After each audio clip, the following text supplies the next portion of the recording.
Hello everyone, welcome to this example where we are given TQ, which is a vertical building, and the height is given.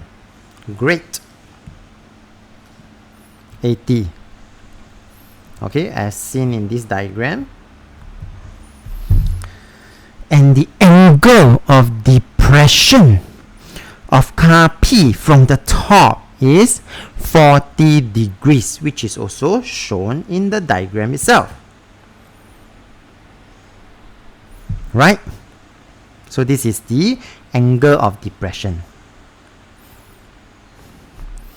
Find the distance PQ. Okay. So the very first thing that you all need to take note of is that by alternate angles,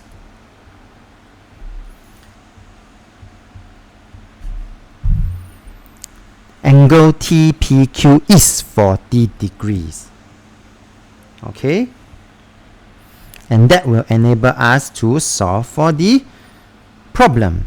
So I would then have to let people know that angle TPQ is equals to 40 degree because it is an alternate angles to the angle of depression. They are parallel lines. Okay, this is the parallel lines. Then with this, I will then be able to look at what we have now with respect to these 40 degrees. Well, TQ with respect to this 40 degree will be the opposite side. PQ, which is what we are required to find, is my adjacent side. And with Dua Castle in mind, which of these three trigonometric ratios should we use to help us solve for the problem?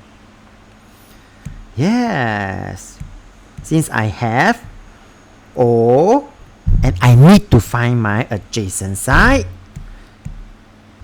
this will be the ratio we are going to tap on. So tangent 40 degree is equal to opposite over adjacent side, which is my PQ. So the next step would then involve some algebraic manipulation. I'm going to multiply PQ on both sides as well as dividing tangent 40 degrees on both sides, which will result in this particular step. And by tapping on my calculator, this will give me 95.3403 to about 6 significant figure. Final answer, I'm going to leave to 3 significant figure. With that, we have come to the end of this example, and if at any point of this video you would like to give this video a thumbs up, do give it a thumbs up. Thank you for watching, and let's move on to the next example.